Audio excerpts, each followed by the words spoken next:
Bab bersabar dengan sesuatu yang menyakitkan kita. Di sini para ulama mengatakan sakit itu ada dua kategori.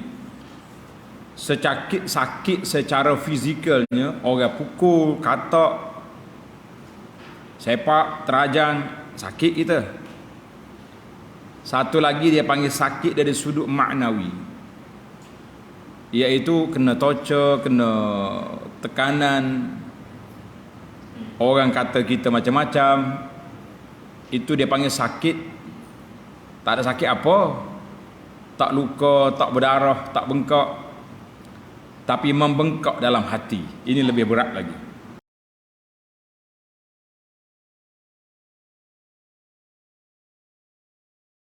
Sakit dalam hati lebih berat daripada sakit fizikal.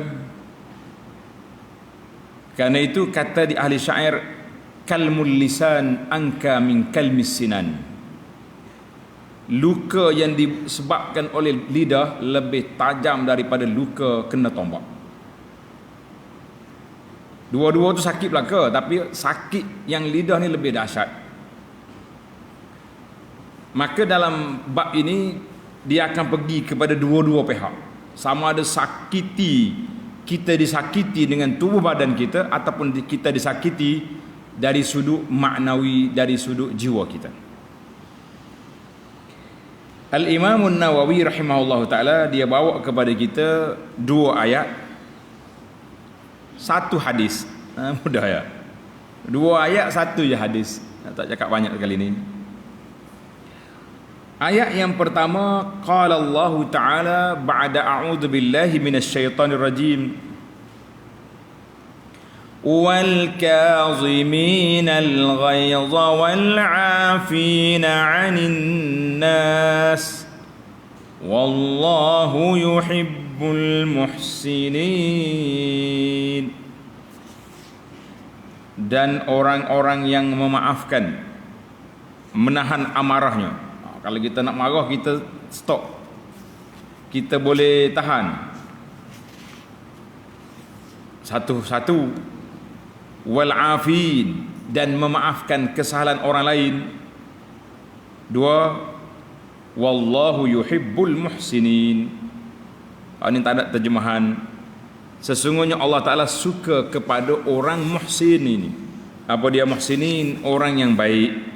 Jadi Allah Ta'ala suka. Ayat ini sudah ada dalam 475 tu. Muka surat 459, terjemahan dia penuh di sana. Dan orang-orang yang menahan amarahnya, nafsu marah dia, dan memaafkan kesalahan orang lain. Dan sesungguhnya Allah Subhanahu wa ta'ala mencintai orang muhsinin, orang yang melakukan kebaikan. Surah Ali Imran ayat 134. Jadi alhamdulillah, ayat ini telah kita bincang panjang dalam siri yang lepas. Dua sifat ini perlu ada. Yang pertama, kita tahan marah. Kita boleh nak marah, kita tahan. Itu orang hebat. Ada satu kategori lagi, tak boleh nak marah sebab memang kita takutnya dia.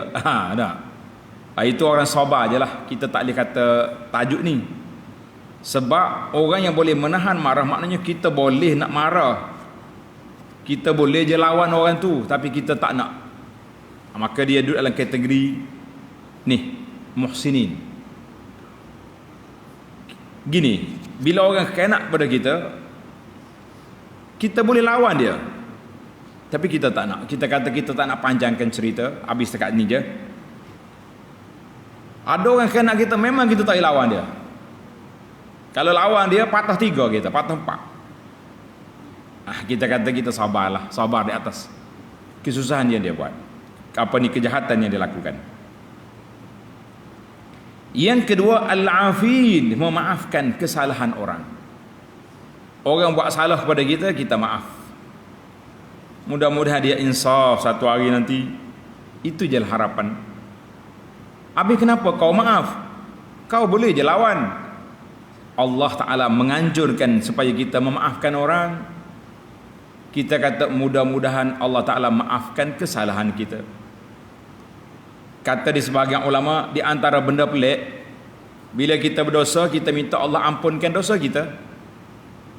Ya Allah, ampunlah dosa aku bersalah ya Rabbi, hamba-Mu ni lemah.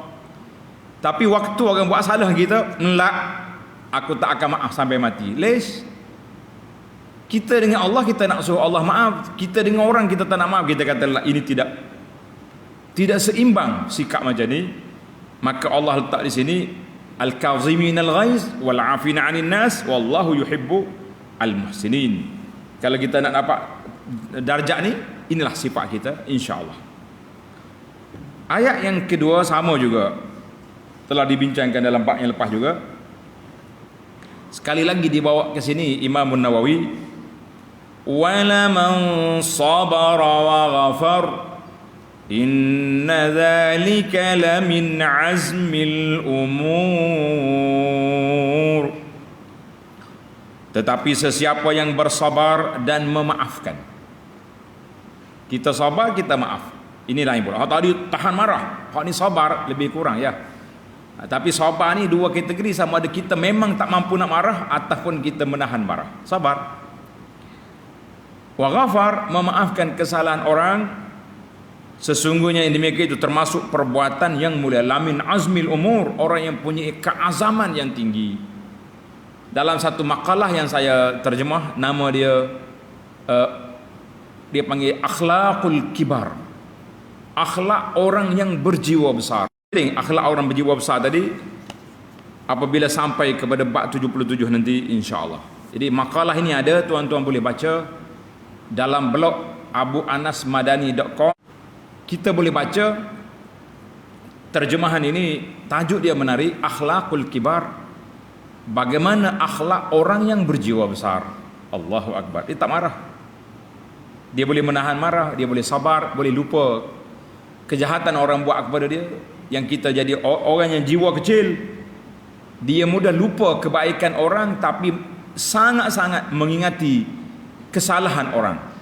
Tanda pelajar. Tanda orang berjiwa kecil iaitulah orang yang melupai kebaikan orang tapi mengingati keburukan ataupun kesalahan orang. Orang ni buat baik dengan dia sepanjang tahun, 10 tahun dah buat baik. Tiba-tiba satu hari tersalah cakap, dia ulang juga yang salah sekali. Kenapa? Kenapa kamu tak ulang yang 10 tahun kebaikan yang dibuat? Dia ulang yang salah sekali. Inilah yang kita kata manusia yang jiwa kecil. Kita tak nak, kita nak lamin azmil umur, nak menjadi manusia berjiwa besar.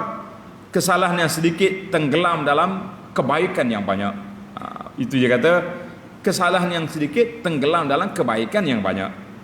Jadi jangan besarlah benda yang sedikit itu. Kita ambil yang banyak, yang baik itu, kenapa nak besarkan yang sedikit? Sebab itulah dalam hadis Nabi SAW berpesan kepada suami, la yafrak mu'minun mu'minatan in kariha minha khuluqan radiya minha akhar. Nabi kata, kamu jangan maki, cerca, mengeji isteri kamu. Kalau kamu tak suka satu perangai, banyak lagi yang kamu suka. Jadi kita ambil yang banyak, kenapa nak ambil yang sedikit? Baik, dalam hadis ini Al-Imam Nawawi mengatakan wafil babi. Tengok penterjemah tak tulis ni. Wafil babi al-ahadisus sabiqatu fil babi qablahu. Dalam bab ini banyak hadis-hadis yang telah saya sebut dalam bab sebelumnya. Bab 75 lebih kurang sama ya. Cuma di sini dia fokus kepada tajuk bab ihtimalil adza. Kita kena sabar menghadapi kerenah orang. Tengok hadis yang dibawa. Hadis nombor 648. Madza qala al-Imam An-Nawawi rahimahullah. Wa an Abi Hurairah radhiyallahu anhu anna rajulan qala ya Rasulullah inna li qarabatan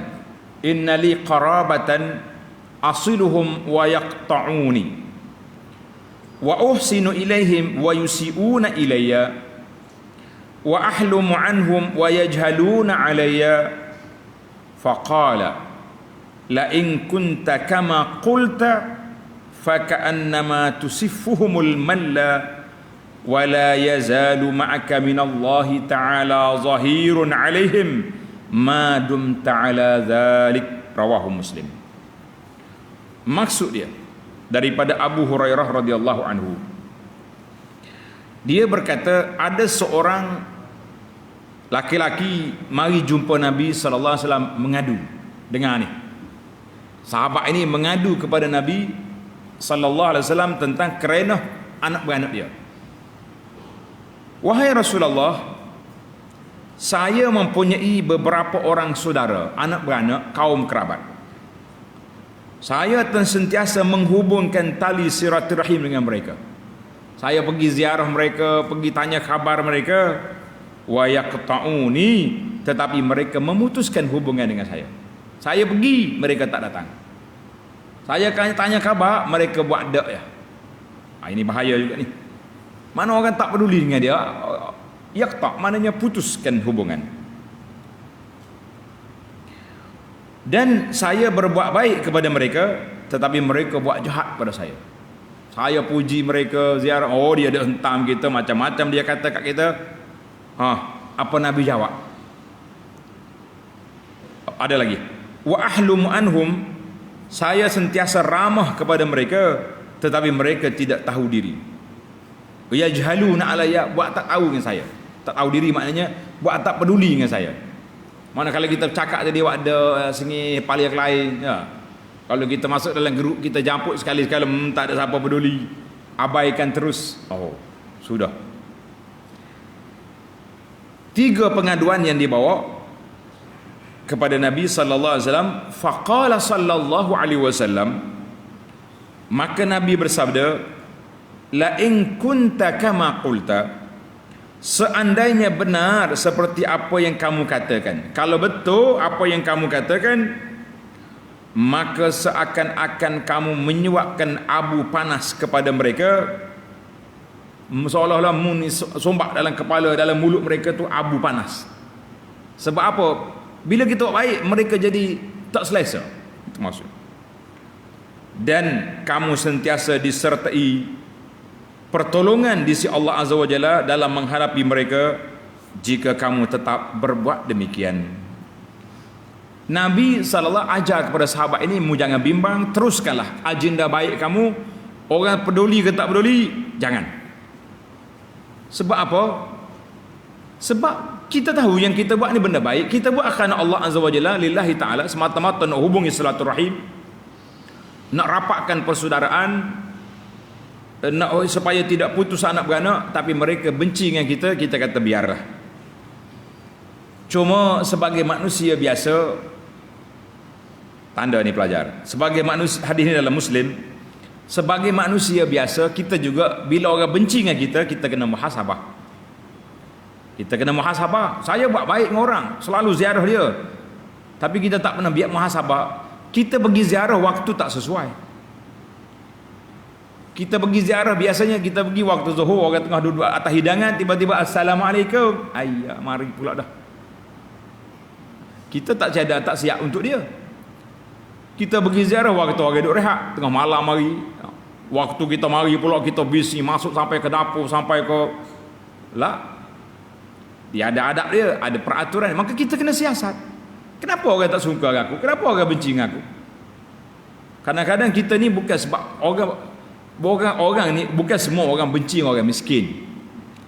Tapi ada kalanya dia mari, dia tak mandi, dengan baju busuknya, dengan macam-macam pelik. Masuk dalam rumah tu, bau ketiak dia tu sampai ke dapur. Jadi orang tak suka juga macam ni. Maka bila orang tak suka, kita buat baik, orang tak suka, kita kena ada muhasabah. Kenapa orang tak suka? Ni ada setengah orang ni suka buat baik, tapi suka tular-tularkan kebaikan dia. Nak pergi bagi satu benda tu, bawa dengan kamera, bawa ni, jadi menimbulkan kegelisahan kepada orang lain. Itu juga satu perkara yang tidak baik. Maka kalau kita betul-betul ikhlas, SOP ziarah menziarahi, tolong menolong kita patuhi. Tiba-tiba orang benci dengan kita, itu bukan salah kita, salah dia. Maka di saat itu Nabi kata apa? Wala yazalu ma'aka minallahi ta'ala zahirun alaihim. Allah bantu kamu. Satu hari mereka akan sedar apa yang mereka buat. Satu hari mereka akan sedar mereka akan insaf dengan keburukan kerenah yang mereka buat. Sebab bukan semua benda yang dia buat tu betul, kan? Kita pun kalau orang buat baik dengan kita, baik dengan kita, lama-lama kita sedar juga, tak pernah sabar aku ni. Tak. Orang bagi buah limau kita, tak tepi tu, tapi tuan tak ada makan juga. Tak, itu ini masalah.